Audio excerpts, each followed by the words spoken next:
The thermostat pinged at 2 a.m. and told me my living room was set to 72 degrees 2,000 miles away in my wife's work trip city. Inside a secret apartment I'd been unknowingly funding to the tune of about 100 grand. So I served divorce papers using her own smart home logs and sent a neat little copy to her boyfriend's wife. She replied with a single, "Thank you." He replied with silence. And my wife? She tried to reboot her lies like they were a router. Buckle up. Let me paint you a picture. I'm a tech dad. I love automations more than socks.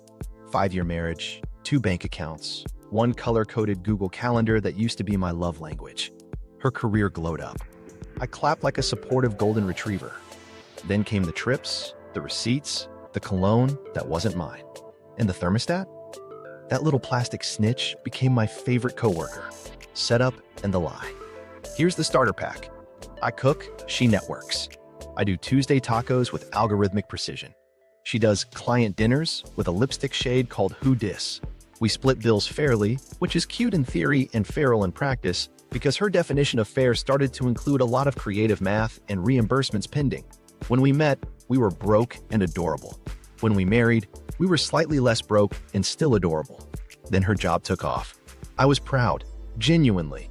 I ironed her blazers and learned words like pipeline and thought leadership and pretended I wasn't dying inside when she said synergy in the kitchen. Then the calendar blocks got vague. Offsite, client dinner, flight TBD. She came home smelling like hotel soap and a man's cologne that was legally not mine. She started wearing new makeup for Zoom.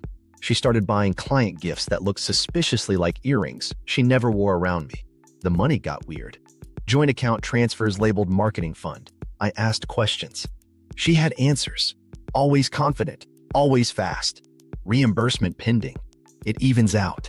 Corporate slow. Meanwhile, Lyft receipts at 1:12 a.m. to neighborhoods where clients apparently love to meet in pajamas. My red flag list started as a joke note on my phone. Not Chicago, but says Chicago. Then, flights that didn't match her photos.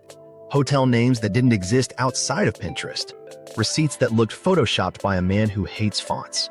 And then, one night, while I'm folding towels and losing faith in humanity's ability to close cabinet doors, my phone buzzes. Thermostat notification. Living room set to 72. That would be normal if I wasn't standing in our living room with a hoodie on in a very strong sense of déjà vu. Red flags multiply. The petty detective emerges. I wish I could say I went to sleep. Instead, I opened the app like a raccoon discovering a glowing trash can. You know how smart home apps have that smug little graph that says, here's your usage compared to last week. Mine said, here's your marriage compared to reality. First ping. 2:03 a.m. Heat to 72 at studio. Studio? That's cute. We don't have a studio. We have a condo, a storage unit with old IKEA regrets, and a Roomba named Dennis that eats USB cables. Where did studio come from? Click. Device info. Linked home. Added by iPad. I don't own an iPad. She does. Last synced months ago. My left eye started twitching, which I think is the body's way of saying, "Sir, your clown nose is on too tight." Geofencing showed a device near studio. Meanwhile, my wife was texting me from Chicago. Chicago, famously, is not across town and does not share a block with a boutique apartment building that looks like it was designed by a person who says curated out loud. I did what any sane husband would do at 2 a.m. I made a spreadsheet. Tabs, flights, receipts, lies. Maybe I'm crazy. Next, I cross-referenced energy usage spikes with her late dinners. Plot twist, the studio's heat kicked up every morning at 7:30 and every night around 11:45. Either the apartment was dating a vampire with a morning routine, or my wife had a second life with a thermostat that believed in cozy sin.